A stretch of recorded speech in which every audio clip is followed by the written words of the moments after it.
Supreme court ప్రధాన న్యాయమూర్తి BRS Gavai గారిపై జరిగిన దాడికి నిరసనగా నవంబర్ 1వ తేదీన చలో హైదరాబాద్ భారీ బహిరంగ ర్యాలీని విజయవంతం చేయాలని ఎంఆర్పీఎస్ పిలుపునిచ్చింది. ఈ మేరకు ర్యాలీని విజయవంతం చేయడంలో భాగంగా సంగారెడ్డి జిల్లా ఎంఆర్పీఎస్ అధ్యక్షులు మైసగళ్ల బుచ్చేంద్ర మాదిగ ఆధ్వర్యంలో పటాన్ చెరువు నియోజకవర్గ ముఖ్య కార్యకర్తల సమావేశం జరిగింది.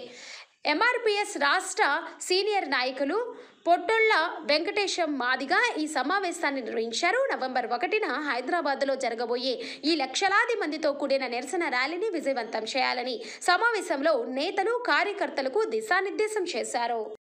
ప్రమాదం పోతుందని చెప్పేసి మన అన్నగారికి పిలుపు ఇవ్వడం జరిగింది.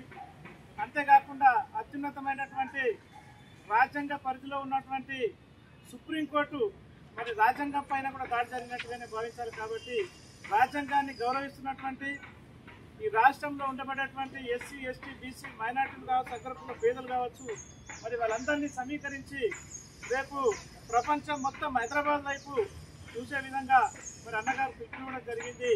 ఆ పిలుపును విజయవంతం చేయాల్సిన బాధ్యత ప్రతి ఒక్కరి పైన ఉందని చెప్పేసి ఈ సందర్భంగా తెలియజేస్తూ, ఏదైతే ప్రతి మండలం నుంచి మరి మనం 3 అనుకున్న ఇంకా ఎక్కువ జన సమీకరణ చేసే అవకాశాలు ఉంటే కూడా మరి హైదరాబాద్కు దగ్గరలో ఉన్నటువంటి నియోజకవర్గం కాబట్టి మరి అన్నగారికి కూడా మన పిలుపునిచ్చినటువంటి రాష్ట్ర కార్యవర్గ సమావేశంలో కూడా మరి పటాన్ చెరువు నుంచి ఎక్కువ తరలించే ప్రయత్నం చేస్తామని చెప్పేసి మన అన్నగారికి కూడా గుర్తు చేయడం జరిగింది. కాబట్టి హైదరాబాద్ దగ్గరలో ఉన్న పెద్ద నియోజకవర్గము, ఎక్కువ నాయకత్వం ఉన్న జిల్లా నాయకత్వంలో నాయకత్వము, సీనియర్ నాయకత్వంలో నాయకత్వంలో కాబట్టి మరి ఈ నియోజకవర్గం నుంచి ఎక్కువ తరలించే ప్రయత్నం చేయాలని చెప్పేసి మీ అందరినీ కూడా ప్రత్యేకంగా మరొకసారి విజ్ఞప్తి చేస్తూ, ఏదైతే సీజేఐపై దాడి జరిగిందో దేశంలో ఒక సామాజిక అంశాలపైన కేవలం ఎంఆర్పీఎస్ మాత్రమే పోరాటం చేస్తూ ఉన్నది.